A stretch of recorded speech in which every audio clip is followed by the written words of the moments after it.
inayoshuka kutoka juu mbinguni, inayosababisha mtu ananena kwa lugha na matokeo yake yanaonekana, unaitwa ujazo wa Roho Mtakatifu. Ziko roho 7 za Mungu mtu amejaa.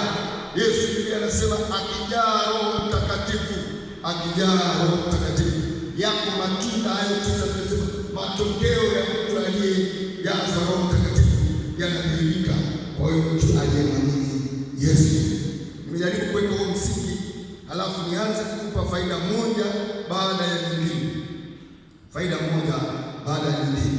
Naomba mtu mmoja afungue Biblia yake. Kama kuna maiki mtu mmoja apewe, ikiwezekana yule mchungaji nataka asome vizuri bila kukosea, kwa sababu kuna pointi 7 hizo lazima nipite moja baada ya nyingine. Potential kabisa. Pointi namba moja. Kitabu cha Marko sura ya 16 mstari wa 15 na wa 17. Mchungaji Smart mpe hata apostol pale kama asome. Mpe pale apostol asome. Marko 16, 15 na 17. Darasa tusikilize. Maneno haya anayosema Yesu aliyetuita. Yesu mwenyewe aliyetuita. Marko 16, 15 na 17. Nanga ya umuhimu wa kwanza. Karibu sana. Injili ya Marko Mtakatifu sura ya 16 mstari ule wa 15 mpaka 17. Nasema hivi: akawaambia, enendeni ulimwenguni mote mkahubiri Injili kwa kila kiumbe. Aamini na kubatizwa ataokoka, asiyeamini atahukumiwa. Na ishara hizi zitafuatana na hao waaminio: kwa jina langu watatoa pepo, watasema kwa lugha mpya. Asante sana. Sasa tuseme watasema kwa lugha mpya. Napenda kelele kuliko unavyoona. Na kama hutaki kusema mlango uko wazi. Hapa sio dini, sio mahali pa kubembelezana. Tunaposema tunaomba kitu kwenye ulimwengu wa roho. Tuseme watasema kwa lugha mpya. Rudia tena, watasema kwa lugha mpya. Huyo ni Yesu.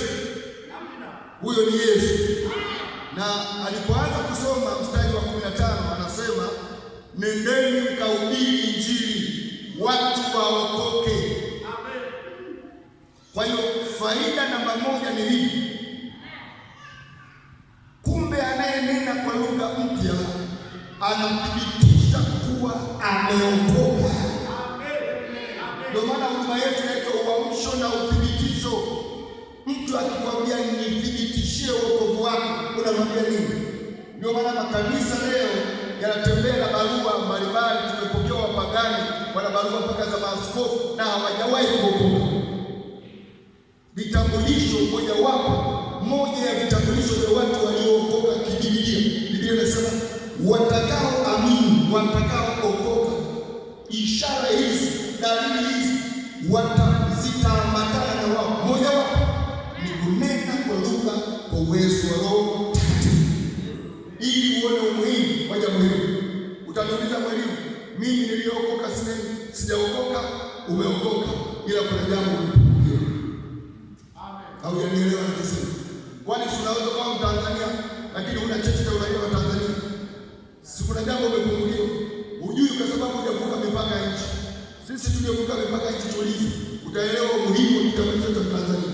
Wewe unabakia kuwa Mtanzania halafu unapuuza vitambulisho vya uraia wa Tanzania. Si kwa sababu tunakuuliza kitu. Ndio anasema simeokoka kitosha na nimemwamini Yesu. Haitoshi. Haitoshi. Kuna vitu vya ziada vya mapatanishi. My God, my Lord. Hallelujah, hallelujah. Narudia tena, ukifanyika msako Nairobi, hata kama wewe huna hatia yoyote, kama huna kitambulisho cha uraia wa nchi yako, utapata matatizo kuliko ninavyokwambia. Sisi tukiwa Kenya, nizungumzie tu Kenya nilipokwenda kwa sababu sitaenda nchi nyingine. Unakwenda kitambulisho cha uraia, unakwenda kitambulisho passport.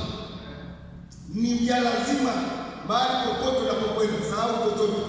Passport na kitambulisho chako cha uraia. Mbinguni kuna vitambulisho, wapendwa, watakatifu wa mabati. Mbinguni kuna vitambulisho. Mbinguni kuna uthibitisho. Mwambie jirani yako, nionyeshe wokovu wako. And this is what I came for.